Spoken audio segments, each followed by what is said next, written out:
The history of the staccato shot has been interesting because the proof that it worked was only initially in taste. Then it was proved in extraction, but still there was skepticism, in part because of the amount of work it takes to sift coffee. However, I believe I figured out why staccato shots should fundamentally outperform regular shots in extraction. And the answer is water contact time.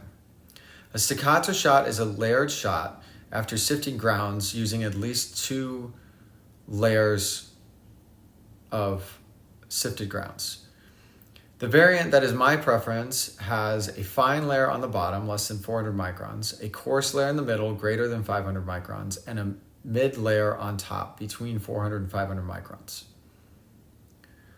So first, let's talk about grind size and extraction. Generally, it is known that finer coffee extracts faster in water than coarser coffee when all parameters like temperature, water, pressure, and water flow are kept the same. So when you pull an espresso shot, by the end of the shot, the finer particles tend towards being over-extracted, while the coarser particles tend towards being under-extracted. The goal is to pull a shot just long enough that most of the coffee is properly extracted or evenly extracted. I did a study where I looked at different particle sizes and I sifted out the inside and the outside of the coffee bean. This allowed us to see how the inside fines compared to the outside fines and the mid and coarser particles of the coffee. As a result, we see that the inside fines extract very quickly, and so do the outside fines, much faster than the coarser or mid-range particles. Moving on, another important variable is contact time for a regular shot. For a regular shot with an even distribution throughout the puck, there will be fines towards the top of the puck that have had all the water in the cup pass through them. Let's say we're working with 20 grams of coffee going in and 40 grams of liquid coffee out. For the sake of simplicity, assume the amount of water in the puck is 20 grams because the puck will retain that much. So particles at the bottom have little water contact time by the time the first drops go into the cup, while particles at the top of the puck have been exposed to 20 grams of water flow by that time. This means with respect to extraction, fines at the top of the puck will have a higher extraction than fines at the bottom of the puck. They will be the first ones to over-extract. Additionally, for coarse particles, the coarse particles at the bottom of the puck will be more likely to be under-extracted, while the coarse particles at the top of the puck will be more likely to be extracted well. When looking at temperature, let's assume you do a low pressure pre-infusion. During pre-infusion, the water at the bottom of the puck will be at a lower temperature than at the top of the puck. This temperature will eventually equalize, but there is a differential. The higher temperature will cause the top to extract faster than the bottom, with all other parameters being equal. This point may be moot if you run a shot long enough, but then again, the longer you run the shot, the more likely you are to over-extract from the coffee, starting from the top of the puck. When looking at the staccato shot, the fines are at the bottom. The fines are the biggest reason for over-extraction because they over-extract the fastest. By the time the shot finishes, the fine layer will have less contact time than the other layers because it is at the bottom. The amount of over or under extraction for the fines will be more even. This is also true for the other layers.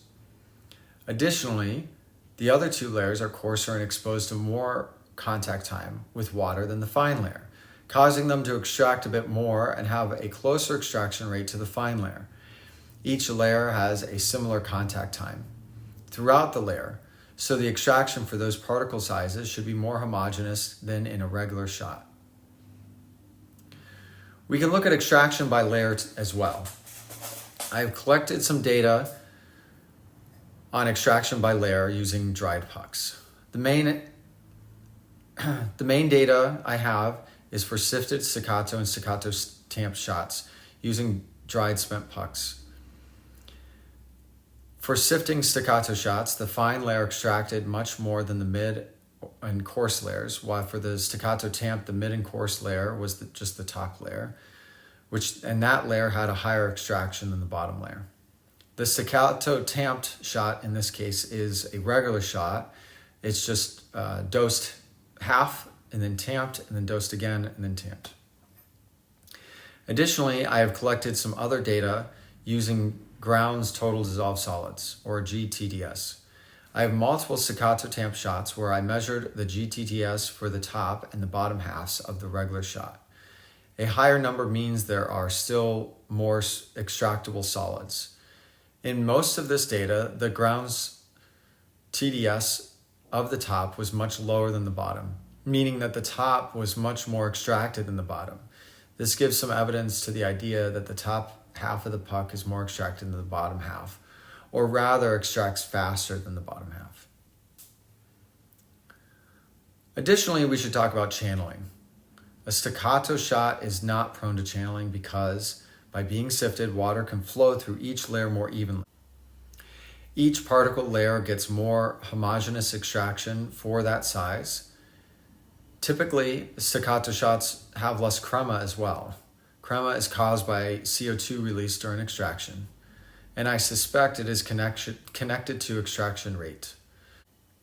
So if particles with higher extraction rates are at the bottom, there's less interference from the gas released from the larger particles. Generally, most of the CO2 has already been released from the finer particles.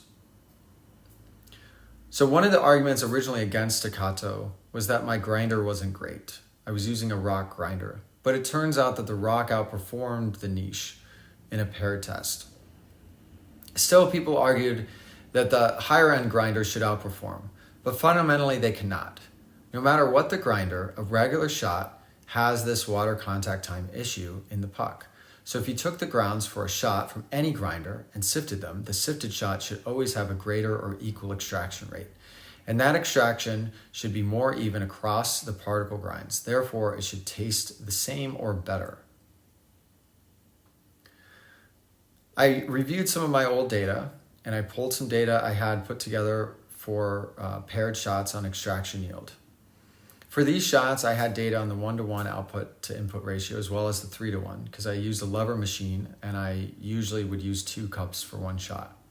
There were 9 pairs of shots across 5 roast and 2 machines, the Kim Express and the Flare, where all other parameters were the same.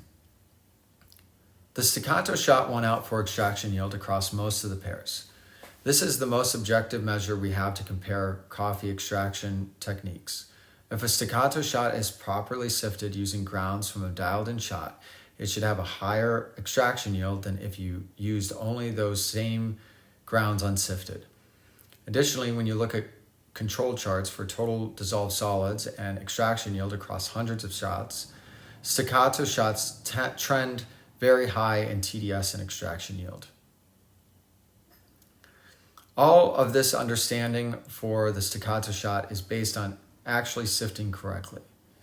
If one expects 40% of their grounds to be less than 400 microns based on particle distribution, but only sifts 14%, then this means the sifted shot could taste completely different because it's a different shot.